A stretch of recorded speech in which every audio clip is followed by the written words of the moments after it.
Hi everyone, this is Sarah of thehealthyhomeeconomist.com, and I am going to show you how to make fish stock today. And fish stock is something I find that even people who are pretty experienced with traditional cooking in their kitchen kind of shy away from. I don't know too many people that make fish stock, but today I want to show you why you need to make fish stock and why you really need to go out and get a pot going right after you watch this video, because it is one of the it is the most nutritious stock that you can make in your kitchen. It has the most beneficial nutritional properties. Of course, all stock, beef, chicken, all duck, goose, all of them are fantastic. But fish stock in particular is special because with fish stock you are using, voila, the heads of the fish.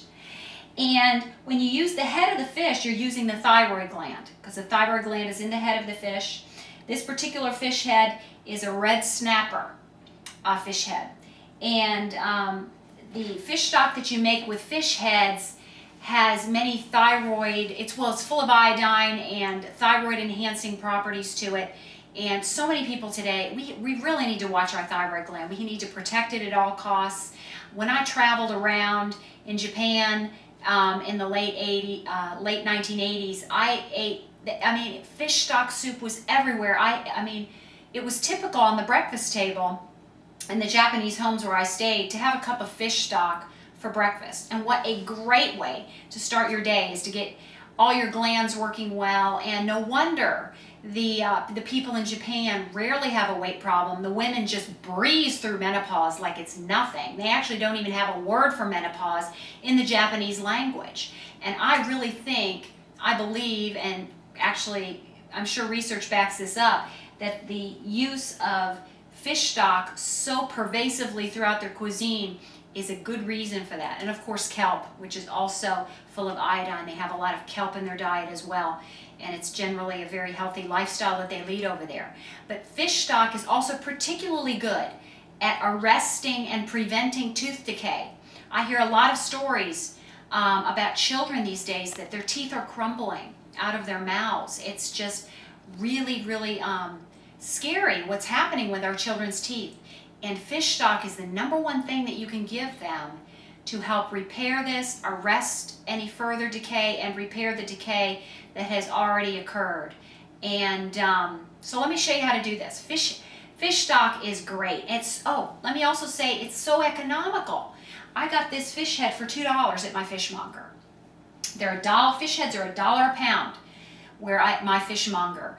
And you can get them so reasonably priced. It's such an amazingly nutritious food. So even people on a very limited budget can have food that is so nutritious and is so awesome. So go out and find yourself a fishmonger. If you don't have a fishmonger in your town that you know of, you need to find one, because they're everywhere and you just need to find out who they are. So with that, let me show you how I make fish stock. I make it very simply. I know you can make it with onions and carrots and white wine and all different kinds of things. But when I make my fish stock, a lot of times I'm just so busy, I don't have much time to dress it up too much. I'm going to dress it up when I make my seafood gumbo with it, or I'm going to dress it up when I make my New England clam chowder with it, or something like that. Oyster stew, or some different dishes that you can make with your fish stock. Or it's a very mild tasting stock. Believe it or not, it's really not fishy. It's a very mild stock. You can just put some garlic in it and some kelp flakes, and you can just warm it on the stove and drink it that way, which is how they do it in Japan a lot of times. It's just plain. And it's wonderful that way. So that's why a lot of times I don't really dress it up. I just make the basic fish stock. So here's how I make it. I've got 2 pounds of fish head here, and it's red snapper, as I told you, that I got from my fishmonger. I've got 3 quarts of water starting to boil here in this pot. So I'm going to very carefully place this fish head in the water, and the water just covers the head.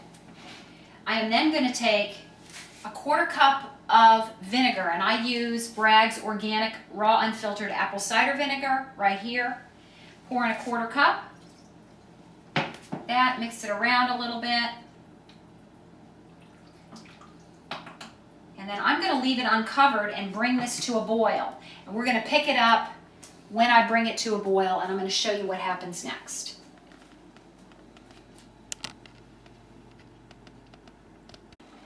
The next step is to, once the fish stock has been brought to a boil, to skim off the scum and turn down the heat. So you can see here I'm turning it down to low.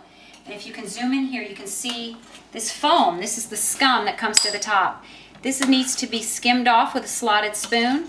These are the impurities and other off flavors that are coming to the top, so make sure you skim this off carefully, and this will improve substantially the flavor of your final stock. And you need to do this right when the stock first comes to a boil. If you wait too long, the scum will disappear back into the water, and you will have missed your opportunity to get these impurities scooped away. So you can see here, I'm scooping them away. There's really not that much, which is indicative of a clean fish.